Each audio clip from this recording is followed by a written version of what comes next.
Hello, I'm Mocar Young. Right now, I'm in Barcelona, Spain.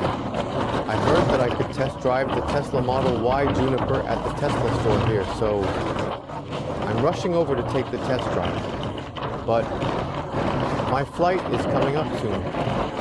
Is this really happening? Let's go and check it out.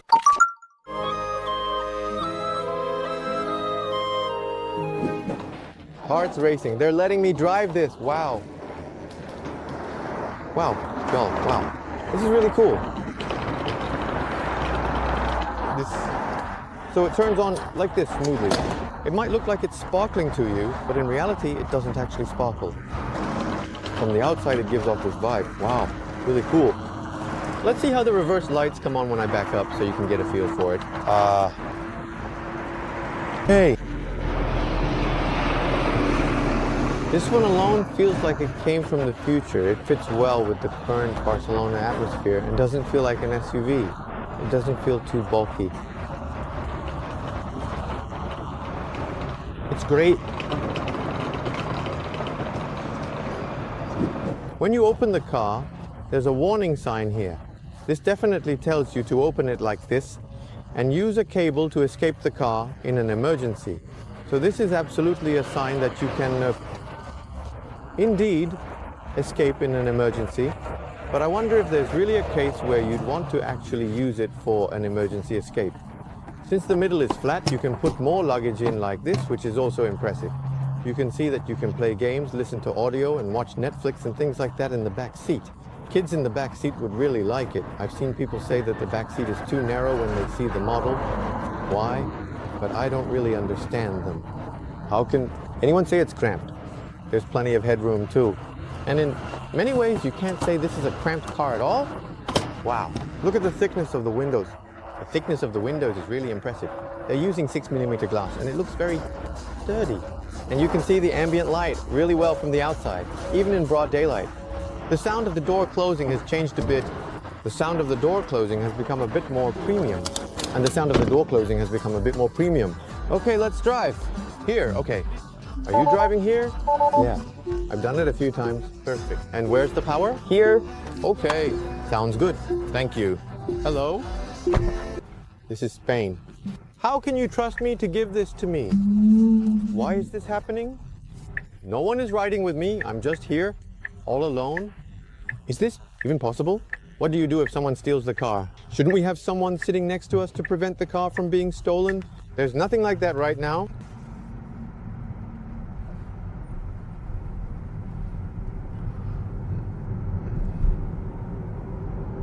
This doesn't feel like a Model Y.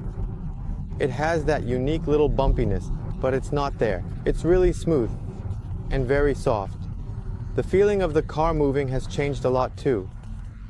It's really different now. I need to change the language first. I can't understand anything. I'm having a really hard time because I can't change the language yet. How do I change it? How do I change the language? How do I change the language here? If you find the language menu, you can definitely change the language. Please try looking carefully for the language menu. No, you look for it. Check the general section in the script. Why can't you find the menu?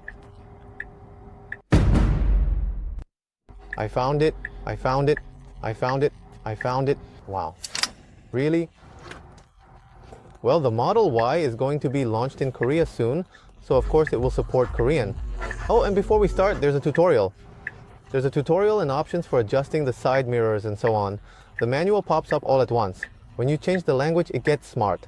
The other features are pretty similar. There's a driving setting here, and for acceleration, there's standard and comfort. Standard is the faster one. For deceleration, there are now two options, standard and reduced. Finally, we have the option to adjust the regenerative braking strength, which is a feature I really like. This time, the brakes are not actual brakes. There are rumors that they've switched to a virtual brake system. So what is a virtual brake? It's an electronic brake that isn't physically connected to the hardware, but operates through an actuator to perform braking. We'll look into that more later. Many people say that having only the standard option is really inconvenient. It's not necessarily bad. And once you get used to it, it's okay to some extent, but it would be nice to give people a choice. Now, About the steering resistance, which is a bit tricky to translate, it's the force needed to turn the steering wheel. I think it should be set to light resistance. Okay, I've activated Navigate on autopilot, and the actual driving feel is important, but right now the ambient light isn't on. It's set for nighttime only. Why is it set for nighttime only? Alright, it's on. Should we try the color in Mocha Yellow? Yes, I set it to Mocha Yellow and it looks great, right? Yes, it looks like this, and you can also see the back part clearly like this. It's a very bright day in Spain right now, but it still looks quite nice in its own way, and you can choose colors like this with presets. So, red looks pretty nice. I think the red looks really pretty. You can push, and pull the annotations like this from the front seats. It's really great that you can do these things with touch. We can do things like what we call work away. It supports automatic heating and ventilation. Let's check if the ventilated seats are okay. I've turned on the ventilated seats. The driver and passenger seats come with ventilated seats as standard, but the rear seats don't have ventilation. They only have heating available. You can control everything from the front seats. And for folding, if you press this button, it folds the rear seats like this. Isn't that nice? Is it good? And there's a button to unfold it too. If you press the unfold button, it stands back up again. Wow, I wonder if people will actually use this a lot, but it really looks cool, doesn't it? Oh, this is nice. I'm not sure if people will actually use this a lot, but it really looks cool, doesn't it? Oh, this is nice. And the acceleration feels really thrilling and great. It's good, but the sudden jolt you used to get with the previous Model Y has been toned down. Just like we saw in the Model 3 Highland, when you press the accelerator, the speed builds up smoothly, giving you a very satisfying and gradual acceleration experience. It gives off a refreshing feeling. And since we don't have much time, let's quickly look at a few of the most important things. What's the most important thing about the Model Y? The most important thing is definitely the suspension. This is something many people are concerned about. When you look at the suspension, especially when going over speed bumps, it's really smooth. And wow, is this really the Model Y? The smoothness is almost unbelievable. When I first rode in the Model Y, I found it a bit hard to say that it had a good ride quality because it's too stiff. So does that mean this car was poorly made? That's somewhat true. But is that really a mistake? If you say so, that is not it. Because when they made this car, the suspension was supplied by a Korean company. At that time, Tesla had a specific tuning direction they wanted. The tuning direction for the Model 3 was to create a very futuristic suspension. They wanted the car to handle in a way that felt like it was gliding on rails, giving a very futuristic sensation. That was Tesla's request. So, the suspension for the Tesla Model 3 was designed that way. But the problem was that when they raced the car, they wanted to maintain that same feeling even with the increased weight. As a result, the suspension had to become extremely stiff. So when someone was sitting in the back seat, they would feel the car bouncing around, especially when going over speed bumps. This could make the passengers in the back feel quite uncomfortable. It went over the speed bumps while making that kind of noise. So when it went over the speed bumps, the person behind it could feel very uncomfortable. Of course, the Tesla was upgraded little by little. It continued to have submarine patches as the model year changed. And finally, in the case of the Tesla Model Y that came out in China, people say that it's okay, it's rideable. And the current suspension is about 1 or 2 times better than before. I've just slightly increased the speed just a tiny bit more on city roads, and I feel like this is quite satisfactory indeed. Of course, I'm in the front seat right now, so I can't see exactly what's happening in the back seat, but overall, I feel much calmer than before overall. It feels almost as swollen as it was previously. You can see that the suspension has been set more steadily and softly, and above all, you can see that it has become much quieter. The thickness of the glass has become thicker for both the front and rear seats, and 60mm has been used, so I think it has reduced the sound from the outside a lot. Even so, the Model Y is not a really quiet car. If you compare it to a car, it is about as quiet as the EV3. But what is especially quiet is that the motor is really quiet. The motor is really amazing.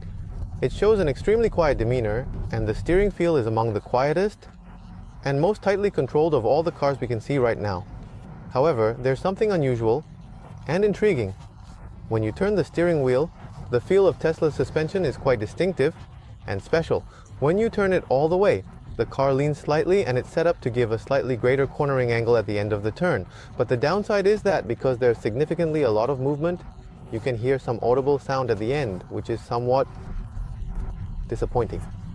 The exterior has undergone significant changes, and of course the interior has also changed in numerous ways, but compared to the extent of the changes on the outside, the changes inside aren't as substantial or noticeable.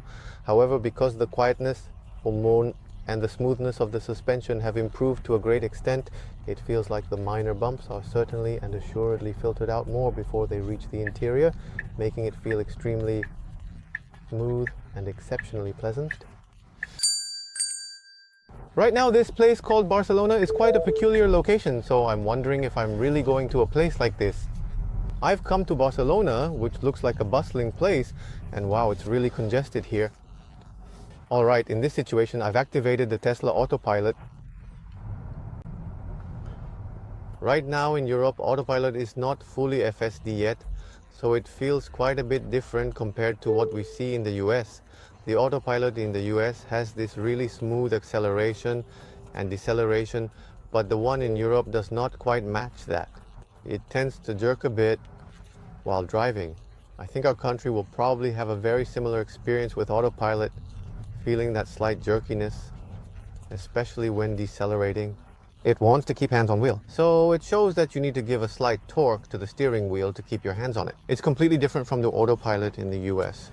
That's the situation. The software for FSD has officially launched in China now. There were some who said it was fake news, but it was real news. So, since China has fully operationalized FSD, the US FSD is the best, and China's FSD is a bit lacking, but it is still good enough. But Europe's FSD is not good enough. I think we need to wait a little longer until it gets much better. I think we need to do it in turns. And now, the Tesla emblem has changed to this style. It looks quite premium because it has a leather wrap. This steering wheel cover is really important, right?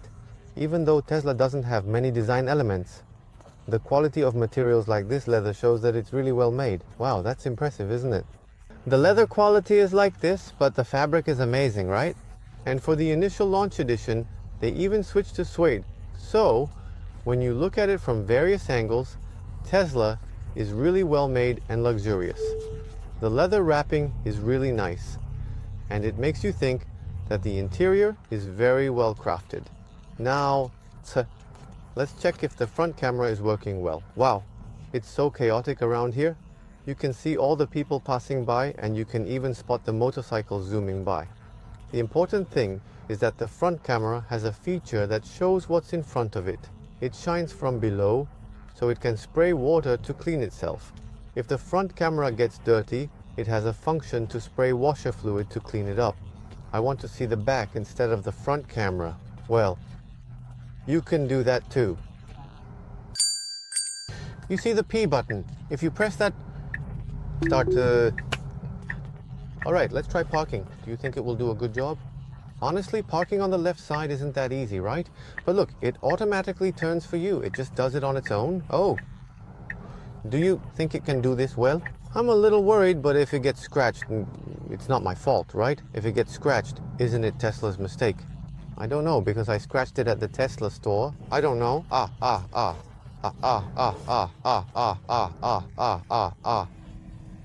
It's tight, but parking. Too narrow now. Honestly, I wouldn't be able to park if I were doing it myself. It's just too tight right now. I don't know.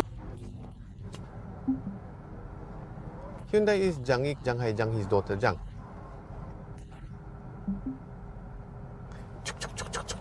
This is the situation where you have to park like this, like this, but you park like this, like this, like this. You can do a little more here, but it's a little crooked. But if you don't do it like this, it'll end up here. So if you're going to do more here, you do it or something like that. He says, you can see that it does automatic parking up to here. Now, automatic parking is not just about parking. Automatic parking, smart summon, and these are all linked together so that we can draw this scenario. I leave my house. When I leave, the car has to come. I press a button on my phone and the car will automatically move and come to my house like this. Then I get in the car. I activate the FSD. When I activate it, the car goes somewhere. Then I say park here and press the automatic button. Then it will automatically park there's one thing missing here. What's missing is I'm going to the mart. If I'm going to my destination, you have to drop me off in front of my destination. Why do I have to go to the parking lot? Did I buy a car just to park it? I bought the car to get to my destination, right? In the future, you'll probably get angry about that. The valet feature, where the car drives itself to the parking lot, is going to start soon. Once the valet feature is out, it will be completely different from existing cars, and we'll see that kind of change. As for the audio, it's a radio. But how can the quality of the radio be this good? That's the level of quality.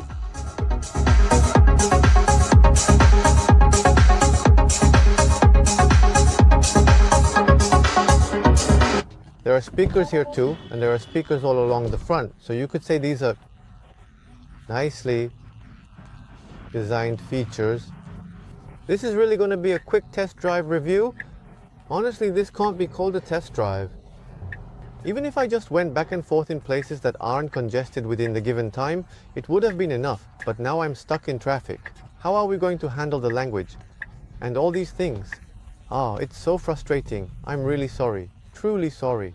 I have a lot more to say, but I think we need to wrap it up here due to time constraints. We'll provide more detailed content when this car comes to Korea, and we'll send you various videos then.